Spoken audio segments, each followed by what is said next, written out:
Nouvelle édition du journal sur Équateur Service Télévision. Bienvenue à tous. À la une, fait insolite ce vendredi matin au quartier Bourreau à Makelekele, premier arrondissement de Brazzaville. Un bœuf s'est détaché de sa corde dans une parcelle et s'est retrouvé dans la rue, provoquant ainsi la panique au sein de la population à son passage. Plus de peur que de mal. Aucun blessé, l'animal a été maîtrisé aux alentours du marché Total. Jumela Bongo et Eric Kabamba ont vécu la scène, voici leurs notes. Le voilà maîtrisé ici par les populations. Ce bœuf qui s'est retrouvé sur les avenues de Makelekele et de Bakongo, à la grande surprise des populations qui ont paniqué à son passage. Le bœuf s'est détaché depuis l'Angola Libre, c'était là sa poursuite pour qu'il puisse le rattraper, quoi. Nous tous on a vu qu'au moment que le bœuf était en train de... Il était à sa poursuite, quoi. On était depuis là-bas. À l'Angola Libre, ici, tu vois, il fallait partager ça. Il fallait partager ça, c'est normal. La maman là partait faire le marché avec sa fille et puis je sais pas comment est-ce que la viande là était là. Du coup, la petite est dans le camion ici là. Du coup, ils sont rentrés dans notre parcelle pour se sauver. La viande en quelque sorte s'est égarée par là-bas, après on l'a attrapé là. Plus de peur que de mal, l'animal n'a fait aucun blessé dans sa promenade. Mais les habitants du quartier Bourreau ont interpellé le chef du quartier. C'est pas bon, c'est un quartier public. Regardez debout comme ça, c'est pas terminé. Je suis un habitant de ce quartier. Et maintes fois que je parle dans le vœu leur truc ici, qu'on ne vient pas les déposer ici, mais ils ne comprennent pas. Mais non, je viens d'arriver maintenant, ce que ça a fait, ça a créé des dégâts dans le quartier. C'est pas du tout normal. Des trucs comme ça, au moins les responsables du quartier doivent être debout pour que ces choses-là ne se produisent pas dans le quartier. Tu dois être présent pour voir ça. Les gens ont tenté de mettre le bœuf là, mais si ça crée les inconvénients. Mais oui, c'est là où ils ont venu de mettre ça ici là. Mais là, ça a causé les dégâts. Maintenant, le chef de quartier n'est même pas là. Maintenant, qui va répondre? L'animal serait gardé dans une parcelle non clôturée au quartier Bourreau à Makelekele. Le propriétaire du bœuf n'a pas voulu s'exprimer sur ce fait. Parlons artisanat, je vous emmène à la découverte d'un atelier de vannerie créé en 1972. La Javable est spécialisée dans la fabrication des œuvres d'art à partir des lianes. À ce jour, cet atelier emploie plus d'une vingtaine de jeunes Congolais. Vivas Mambwana et Anthony Ngonza signent ce reportage. Cet atelier de vannerie existe depuis plus de 30 ans. Il est situé dans le premier arrondissement de Brazzaville, Makelekele, à proximité du rond-point Bifouiti. Ici, plusieurs objets d'art sont fabriqués, entre autres, des paniers, des étagères, des chaises.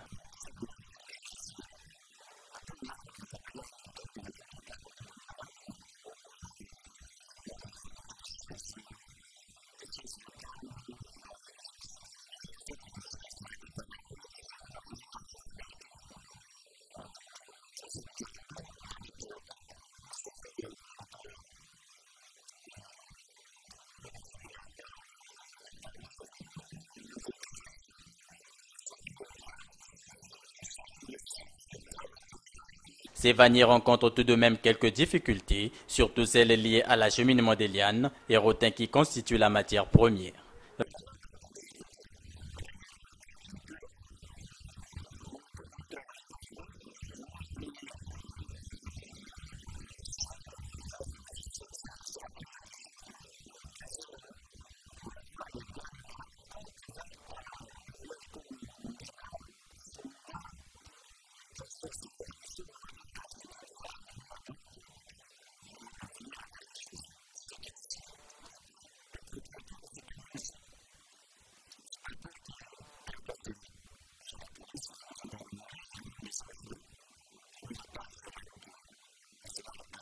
Travaillant à ciel ouvert, ces vanniers demandent aux autorités compétentes de leur venir en aide.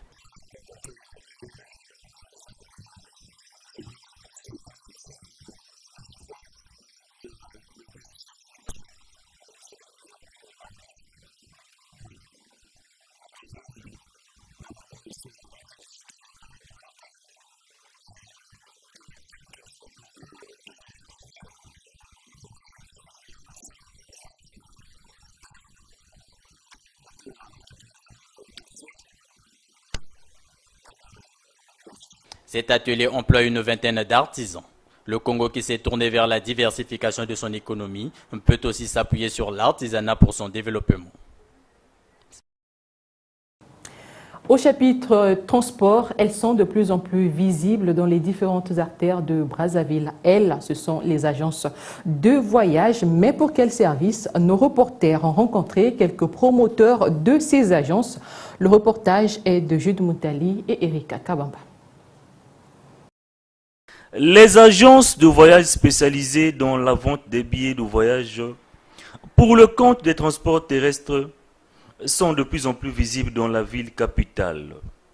Il suffit tout simplement de sillonner dans les grandes artères de Brazzaville pour se rendre compte. Mais pour quel service?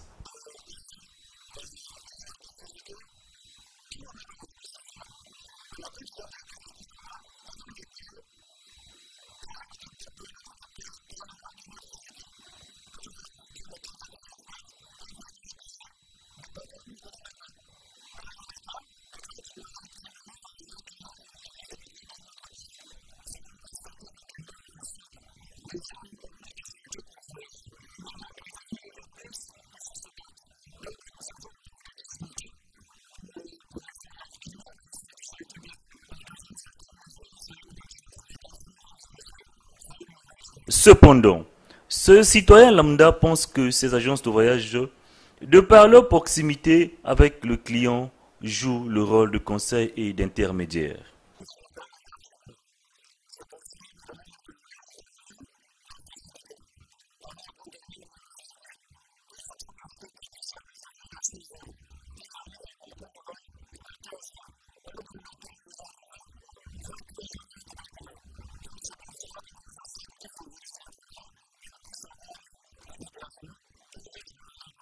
Dans notre ronde, nous avons également rencontré quelques responsables de ces agences.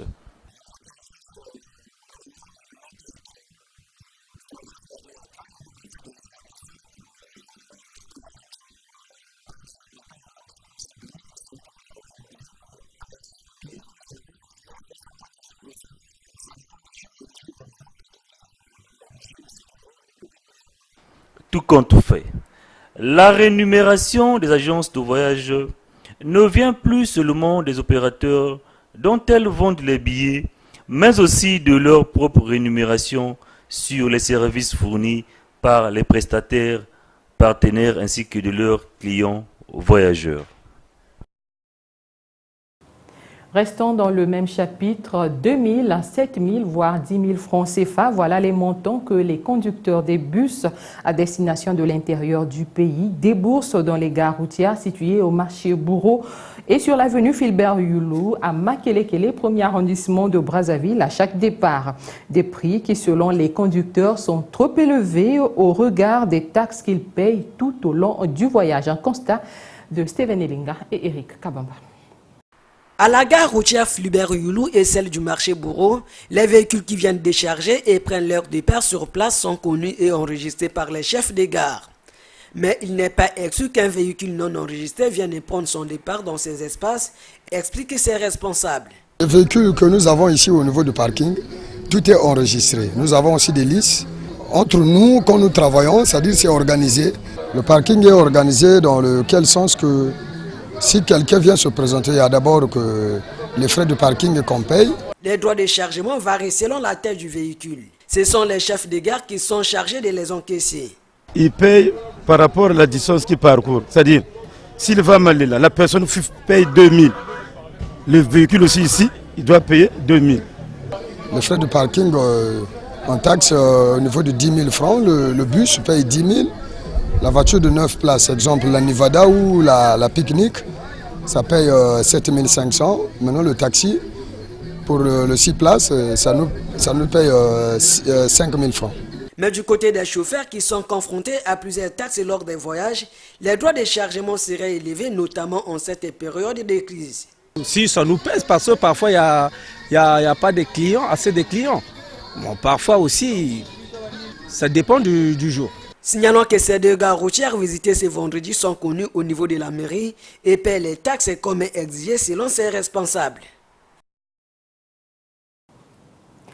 Revenons sur la visite de terrain ce jeudi du Premier ministre, chef du gouvernement à l'université Denis Sassou Nguesso à Kintélé, une descente qui a permis aux membres du gouvernement de toucher du doigt l'ampleur des dommages causés par des citoyens inciviques dans cet établissement. Jumela Bongo et Anthony Gonza nous en parlent. Ce campus qui avait pourtant hébergé les athlètes pendant les 11e Jeux africains en 2015 n'est plus que l'ombre de lui-même. Matelas, splits, câbles électriques, entre autres, ont été emportés par les inciviques. Ce, malgré la présence des agents de la force publique. Des actes odieux selon le Premier ministre Clément Mwamba qui promet une enquête rapide. C'est un grand désastre, c'est de voir tous ces bâtiments qui ont été désossés. Tous les climatiseurs, tous les cuivres qui sont enlevés, tous les bâtiments qui ont été détruits dans leur âme à la limite, des bâtiments finis. Ça a été fait par certainement des citoyens, congolais, pas congolais, mais ça a été fait par des individus. Nous avons dit au ministre de l'Intérieur, de ce service, de mener une enquête rapide pour qu'on puisse savoir quels sont les auteurs de ces actes de vandalisme trop graves pour un bien national que nous voulons mettre à la disposition de la jeunesse et de la connaissance et de la science. Cette situation, toujours selon le Premier ministre, pose un problème, celui de la protection des infrastructures universitaires et sportives, ainsi que le site de 1000 logements de Kintélé. Dans l'actualité également, lancement ce jeudi à Brazzaville du processus d'élaboration des cadres stratégiques de lutte contre le VIH-Sida et la tuberculose 2019-2022 ainsi que de l'initiative Ville sans Sida d'ici à 2030. La cérémonie relative a été patronnée par la ministre de la Santé et de la Population, Jacqueline Lydia Mikolo. Steven Elenga et César Bobéi nous en disent un peu plus. Définir la vision, les missions, les axes stratégiques, tels sont entre autres objectifs de ces processus d'élaboration des cadres stratégiques de lutte contre le VIH-Sida et la tuberculose 2019-2022 et de l'initiative Ville sans Sida d'ici 2030 lancée ce jeudi à Brazzaville. Le lancement de ces processus permettra l'éradication de ces deux fléaux, a déclaré le deuxième adjoint au maire de Brazzaville, Flubert Malonga.